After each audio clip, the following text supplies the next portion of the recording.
Patient পাই যাদের বয়স অত বেশি নয়, কিন্তু প্রেগনেন্সি প্ল্যান করছেন অনেক দিন ধরেই, কিন্তু প্রেগনেন্সি আসছে না, বা যাদের হয়তো ইরেগুলার পিরিয়ড আছে, ঠিক বুঝতে পারছেন না ফার্টাইল পিরিয়ডটা ঠিক কোন সময় হবে, কোন সময় হাজব্যান্ড ওয়াইফ রিলেশনশিপ করলে প্রেগনেন্সি আসবে। তো এদের ক্ষেত্রে আমরা ovulation induction and follicular monitoring suggest করি। আমি doctor Sutapa Sen, gynaecologist and fertility specialist.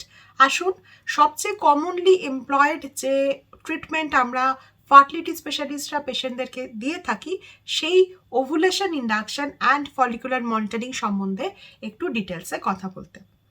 Ovulation induction and follicular monitoring কি? এটা কিছুই না, এটা হচ্ছে ওষুধের মাধ্যমে আমরা স্ত্রীদেহে ওভুলেশন করার পসিবিলিটিটাকে বাড়াবো। সেটা ঠিকঠাক হচ্ছে কিনা সেটা টিভিএস বা যোনিপথে দিয়ে একটা স্পেশালাইজড ইউএসসি প্রোব ঢুকিয়ে যে ইউএসসি করা, সেই ইউএসসির মাধ্যমে ওভারির আরও অনেক কাছে পৌঁছে ওভারির সমস্ত হাল হকিকত বুঝে ঠিক টাইমটা বুঝিয়ে দেব পেশেন্টকে, যে সময় একসাথে হাজব্যান্ড ওয়াইফ রিলেশনশিপ করলে প্রেগনেন্সি আসতে পারে। এবার আসি আরেকটু ডিটেলসে।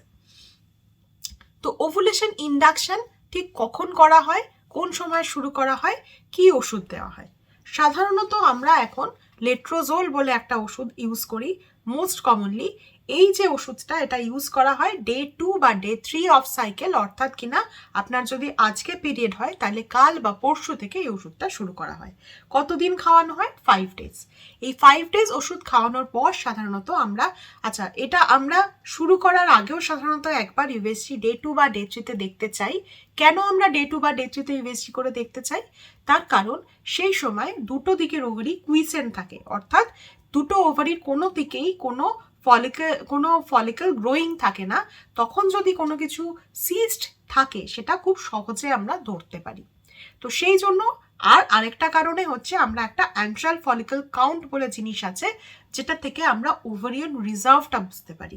তো এইটাও কিন্তু দেখার জন্য আইডিয়াল টাইম হচ্ছে ডে 2 বা ডে 3। তো আমরা আইডিয়ালি একটা ডে 2 বা ডে 3 স্ক্যান করি। স্ক্যান করার পর দেখে নিই যে আনুষাঙ্গিক ওভারি বা ইউটেরাসে কোনো সমস্যা আছে কিনা, এএফসি কত, তার মোটামুটি কিরকম চান্স প্রেগনেন্সি আসার, কতগুলো কিরকম ওভারিয়ান রিজার্ভ আছে, এবং সেইটা বুঝে আমরা ওষুধগুলো সিলেক্ট করি এবং পরবর্তী মনিটরিংটা আমরা কতবার আসতে হবে, কিভাবে আসতে হবে, সেটা একবার একটা আন্দাজ পাই। তো তারপরে 5 দিন পর সাধারণত আমরা পেশেন্টকে আবার ডাকি স্ক্যানের জন্য। এই 5 দিন পেশেন্ট ফার্স্ট দিন ডে 2 বা ডে 3-তে দেখিয়ে ওষুধ নিয়ে বাড়ি চলে গেলেন, তারপর আফটার 5 ডেজ আবার আসবেন। এখানে আরেকটা কথা আছে, কিছু কিছু ক্ষেত্রে, যাদের ক্ষেত্রে এমএইচ হয়তো কম বা যাদের ক্ষেত্রে আমরা আগে কোনো ফেলিয়ার পেয়েছি, তাদের ক্ষেত্রে আমরা এই লেট্রোজোলের সাথে আরও কোনো ইঞ্জেকশনও অ্যাড করতে পারি। সেটা অবভিয়াসলি ডিপেন্ড করবে তার পার্টিকুলার কন্ডিশনের উপরে, সেটা এইভাবে বলা মুশকিল। তো আমরা ইঞ্জেকশন অথবা ওষুধ অথবা দুটোই, এটার মাধ্যমে ফার্স্ট 5 ডেজ আমরা ওভুলেশন ইন্ডাকশন করি। তারপরে ডে 6 বা ডে 7-এ আবার আমরা একবার ফলিকুলোমেট্রি করে দেখি যে ফলিকলগুলো কীরকম রিক্রুটেড হয়েছে, আমাদের আরও কিছু বাড়তি লাগবে কিনা, কোনো ইঞ্জেকশন বাড়তি কোনো সাপোর্ট লাগবে কিনা, এবং তারপরে আবার মেবি যদি ইঞ্জেকশন লাগে বা নাই লাগে, আবার 2 থেকে 3 দিন পরে আবার ডাকি, ডেকে আবার আরেকবার দেখি, আবারও একই জিজ্ঞাসা যে কোনো বাড়তি কোনো সাপোর্ট লাগবে কিনা, আমাদের উসাইড যাকে আমরা বাড়ানোর চেষ্টা করছি সে ঠিকঠাক মতো সুন্দরভাবে বাড়ছে কিনা। যখন সে বেড়ে 18-র কাছাকাছি হয়ে যাবে বা 18 থেকে 20-র মধ্যে আসবে, তখন আমরা ট্রিগার ইঞ্জেকশন দেব। এই ট্রিগার ইঞ্জেকশনটা সাধারণত HCG দিয়ে দেওয়া হয়। এই ট্রিগার ইঞ্জেকশনের পরে সাধারণত 36 আওয়ার্স পরে ওভুলেশন হয়, এবং ওভুলেশন হওয়ার পরে স্ত্রী দেহে এই ওভামটা বেঁচে থাকে 12 থেকে 24 ঘন্টা।